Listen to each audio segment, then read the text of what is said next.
عموما دا یو سوال کیږي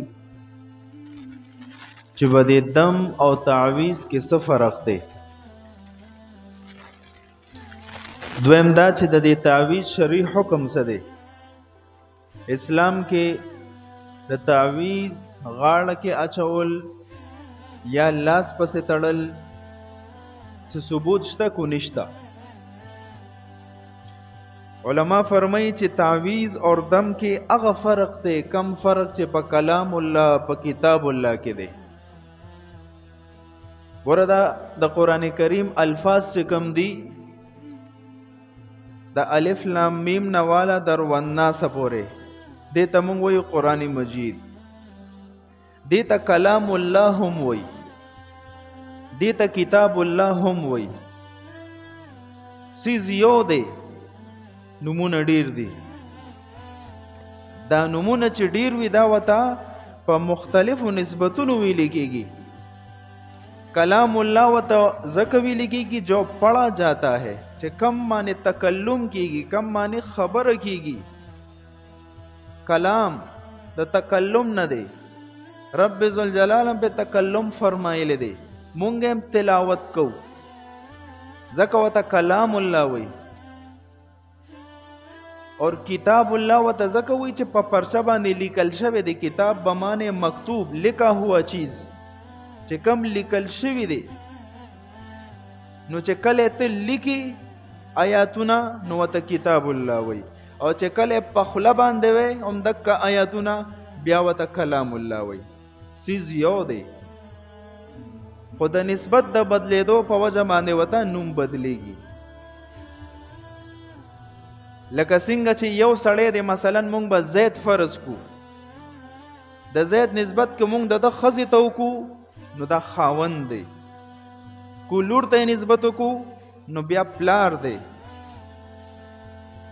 او کو مور ته نسبت وکړو همدکه یو سړی زوی دی.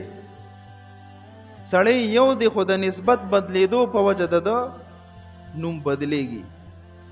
همدکه شان کو چرته دا قرآنی کلمات یا کلمات مقدسه په خوله باندې اووه او په چا باندې ورشف کې نو ویلو سره تعلق شو نو بیا ورته ویل کېږي دم. همدکه کلمات مقدسه یا آیات القرآن چې په کاغذ باندې ولیکي ساخ په شکل کې د تعویز په شکل کې او چاله ورکی بیا ورته ویل کېږي تعویز. خو سیز یو دی، کلمات مکه دي، خو چې په خوله دی اوویل نو دم، او که په کاغذ دی ولیکلو نو تعویز. زمونږ به د فضا کې دا یو غلطه سوچ خوریږي چې بھائی تعویز جدا سیز دی، تعویز جایز نه دی، دم جدا سیز دی، دم جایز دی. بھائی تعویز اور دم یو شی دی. کم کلمات چې په دم کې ویل کېږي اک کلمات په تعویز کې لیکل کېږي، نو چې دم جایز دی لیکل جایز نه دی.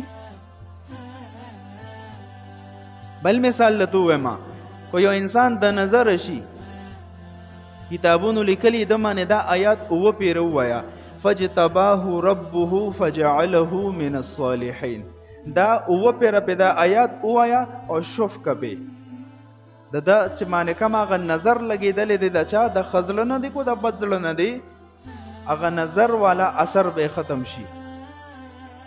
نو ګوره کو په دا آیاتونه اوویل او دم د کل په نو مونږ دې ته دم وایو. کوم دکه آیاتونه دی اولیکل په پرچه باندې د ساخ په شکل کې یا د تعویز په شکل کې غاړه کې یا لاس کې دی ورته واچولو، هم دکه کلمات دي. اوس ورته نوم بدل شو، تعویز ورته ویل کېږي. نو بھئی څنګه چې د قرآن کریم لیکل صحیح دی، جایز دی، او دکه شان د هغې ویل او دم کول دام جایز دی، نو هم دکه شان کو دا چاله کلمات په پرچه باندې ولیکي او د ساخ او د تعویز په شکل کې ورکې دام جایز دی، او کو چرته په خوله باندې وي او په شا باندې دم کې دام جایز دی. دواړه یو سیز دی، خو دې کې مقصدی خبره څه ده؟ عقیدې طرف ته به اوس راشو. بھئی کو دا کلمات مقدسه دا کو په کاغذ ولیکي چاله ورکې او کو په خوله باندې اووه او په چا یې ورچوف کې دې کې شفا او اثر څوک اچوي؟ رب لا یزال. دک عقیده د توحید ده. کو کلمات په شوفکې وکولې په تعویز کې په کاغذ لیکي شفا او اثر پکې رب ذوالجلال چي نو دواړه بالکل یو سیز دی.